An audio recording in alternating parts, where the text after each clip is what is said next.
salaamaaleykum communal régional national ñu ngi leen di jaar yéen ñëpp yéen ñi nga xam ne yéen internet di suivre seen émission Kàllaama Hip Hop tey nag seen émission Kàllaama Hip Hop am gan gu mat gan am invité boo xamante ne invité de taille la muy ki nga xam ne ni mooy kilifa bu kër gi kilifa naka waar. sant yàlla bu baax alhamdulilah. ñu ngi lay jaar gis nañ tey ngay jugee Dakar ñëw di def Diourbel visite boo xamante ni est-ce que mënoon nañu xam lan moo waral kilifa jugee Dakar ñëw Diourbel. waaw dañu nekkoon Bambey ci benn séminaire boo xamante ni c'est sur le leadership et la confiance en soi ces détails quoi ci loolu la ñu nekkoon séminaire bu ñu amal tey ak suba ñu def évaluation bi alors donc du coup comme Bambey et Diourbel ku ne Bambey ne Diourbel donc ñu profito am nañu benn tuuti temps ñëw fii ci Bawol ñëw Bawol Times ci Kàllaama Hip Hop pourquoi pas fas yéene wax ak ñi nga xamante ni ñooy Bawol yi Diourbel waay voilà. donc fi ñuy commencé mooy bi may gën a nekk booy wala pas bi may gën a mën comprendre ab hip hop doon naa dégg chaque instant concert bu amee ñu ne kër gi mooy ñëw Diourbel et que de plus en plus ñu gis loolu noonu di gën a raar est-ce que mën nañ xam loolu lan moo ko waral. waaw li ko waral mooy que ni lu fees ci pantere ci mbedd lay génn dootu fa xaj da koy exploser toj ko donc ci mbedd lay génn. alors Diourbel nekk une région boo xamante ni dafa marqué trop suñu carrière je peux comme ni nga ko waxee bi ngay nekk booy effectivement Diourbel ab même Kaolack bi ñu dëkk sax Diourbel lañ ñu njëkk a gëmee Diourbel moo ñu njëkk a accueillir Diourbel moo ñu njëkk a épouser Diourbel moo njëkk a adhéré ci discours kër gi alors mu nekk loo xamante ni Diourbel mën nañ ne c'est la région qui a forgé kër gi c'est la région qui a fait de nous aujourd'hui ce que nous sommes donc Diourbel nekk suñu Diourbel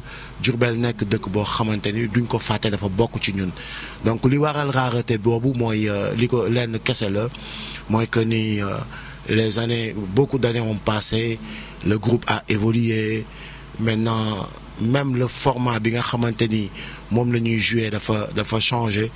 alors la machine est devenue très lourde. Donc du coup, c'est plus facile de venir jouer dans des ouvertures Fosco, c'est voilà quoi. Donc loolu moo def arrêté bi.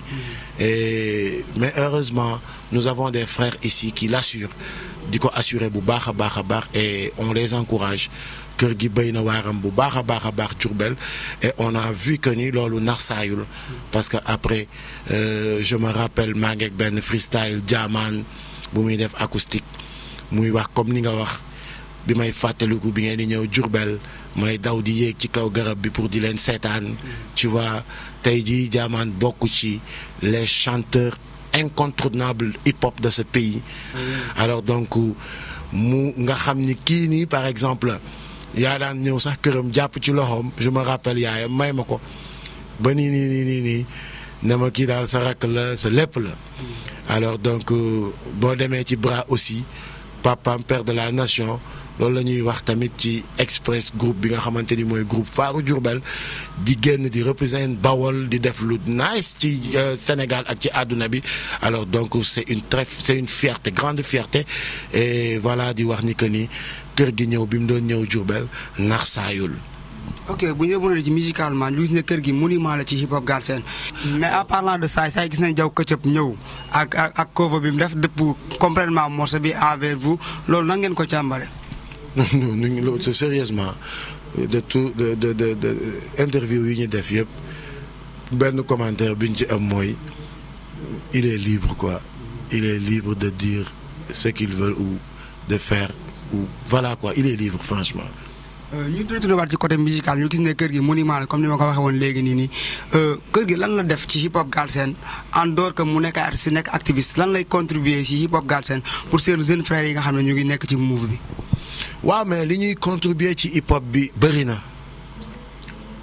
na parce que beaucoup se réclament de je suis kilifa ou je suis Thiat ñoo xamante ni bu ñu xamee tey comme li ma wax léegi sur le cas de Diamane par exemple da ngay toog mu ne la man ci kër gi laa xamee ni rien n'est impossible parce que from zéro c'était pas évident nga dëkk ci région Kaolack di def benn genre hip hop avec un discours boo xamante ni c'est pas forcément que tout le monde adhère nga nekk un incompris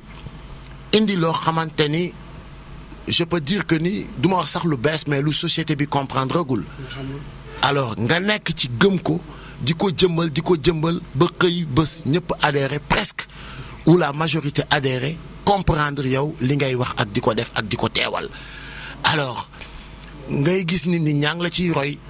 ñu bari influencé nga leen donc loolu c'est déjà quelque chose côté peut-être fi ngay wax jàppale ou participer ou dugal suñu loxo ci accompagner par exemple on a eu à accompagner des groupes de Kaolack ou des rappeurs de Kaolack comme le Repetel Ghetto de passage Pathé yàlla na suuf sedd ci kawam comme Aziz Mahalahi comme Général Jazz comme actuellement Narapi bi nga xamante ni mu ngi studio d'ailleurs si tout se passe bien sax bu yàlla defee jàmm war nañ ànd ak moom tourner aux États-Unis ci fin mars bi la ñuy dem donc tous ces trucs yooyu ñu ngi koy def quoi parce que ñu ngi jéem ci lépp li nga xamante ni hip hop mu ngi ñu koy may ñu koy jéem a partager ak sunu ay frères. à part Ange Golo Peli jàll na ñu gis benn morceau bu def saay-saay lan mooy projet wu kër gi. waaye le prochain projet de kër gi mooy les tournées et le prochain album Secret d'État donc xam naa le premier single incha allah du yàgg dara sax dina génn donc damay denc exclusivité titre beeg lépp non parce que xam nga man ak Thiat moom on se pardonne pas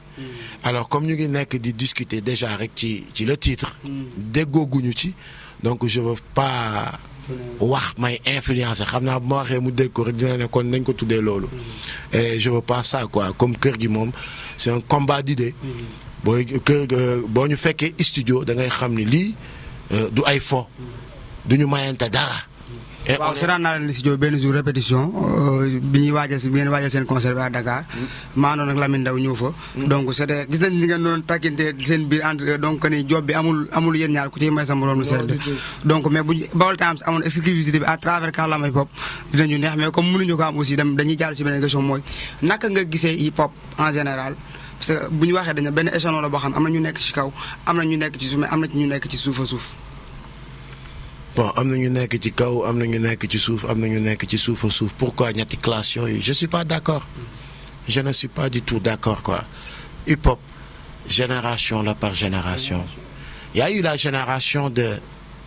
Awadi de PBS P-Fresh BMG Yatfou etc ñooñu la ñuy wooyee les précurseurs du hip-hop les pionniers du hip-hop alors après cette génération il y a eu la génération de Kër gi de Sen Kumpa de Gaston Simon Bataillon Blindé etc de Canabasse etc Books affaire yooyu après cette génération il y a eu la nouvelle génération ñoom tamit ñu ñëw ak seen beneen réalité muy la génération de Ngaka Blindé Deep Omzo Dollar Express Bril Fight For etc les boys de Mbour que je respecte beaucoup Akhlou Brick tu vois ñu gis ni que ni les bu njëkk affaire de Dakar la woon kese mais xoolal tey ñi ma la limal yëpp ñii Diourbel ñii Mbour ñii dans la banlieue affaire yooyu quoi alors nekkul ñi ñoo ne ci kaw ñi nekk ci suuf ñi nekk ci suuf a suuf amul loolu génération la par génération la génération d'aujourd'hui c'est une génération hip-hop que je respecte parce que aussi c'est une génération qui nous a appris nous à travers l'internet on peut se faire on n'a pas besoin des télévisions ou des radios pour se faire connaître ou pour se faire entendre c'est une génération boo xamante ni tey kenn du taxaw réclamer ni maa leen promouvoir ñoom ñoo dem jël les magies de l'internet exploité ko ba jaay seen bopp tu vois après ci la télé yeeg rajo yi di daw seen doog a daw seen ginnaaw donc c'est une génération que je respecte ba pare c'est une génération qui ne triche pas des fois on me dit oui pourquoi booy bees yi léegi seen son yi duñ ci dégg gisuñ ci engagement may leen arrêtez le hip-hop ne ment pas booy yi mënuñu way lu dul seen réalité li ñuy way nii seen réalité luñ maîtriser la xam ko lu ñuy dund la et le rap c'est une vie quotidienne au jour le jour li ngay dund loolu rek nga mën a taxaw di wax donc franchement c'est noonu la hip-hop bi taxawee et je respecte l'ancienne génération je respecte la mienne et je respecte la nouvelle génération loolooy hip-hop amul leneen. mais challenge bi mooy est-ce que mën nañ xaar kër gi ñëw Diourbel def fi concert. mais bien sûr kër gi à chaque sortie d'album day def une tournée moo koy accompagner li muy njëkk a def mooy une tournée nationale avant muy entamer tournée internationale te ñëpp xam nañ ni après Kaolack la deuxième ville c'est Diourbel loolu moom lu dul dañ la moom kër gi moom ak Diourbel c'est une longue histoire et c'est une histoire qui n'a pas de fin donc loolu moom jarul mooy Serigne Touba murid la rek. waaw ndax kër gi dinañ ñëw Diourbel concert fi et malheureusement depuis qu'on a commencé à jouer avec la bande on n'a jamais produit à Diourbel mais inchallah avec la sortie de Secret d'État donc titre yi ci nekk am na dossier classé am na dossier sans suite am na voilà quoi donc nañ ko xaar un big concert et puis di big up le public diourbellois le fait qu'ils soutiennent franchement le défi du groupe Express mooy seen Baol Challenge show bi ni ñuy ñëwee di répondre au stade vraiment c'est quelque chose boo xamante ni bu ñu mës a bàyyi loolu mu yàqu nañ ci jàpp te xam ni ce n'est plus un truc de Express de kii mais c'est un truc des Diourbellois et du hip-hop Diourbel na ci ñëpp dugal seen loxo gën ko téye mu nekk loo xamante ni rendez-vous hip-hop la franchement ñëpp di jóge fu nekk di ñëw di ko célébrer waaw. ok la suba kilifa lan lay doon. waaye mooy xanaa di ñaanal ñëpp jàmm di wax que ni yàlla na jàmm sax di wax Baol Time na ñëpp puus man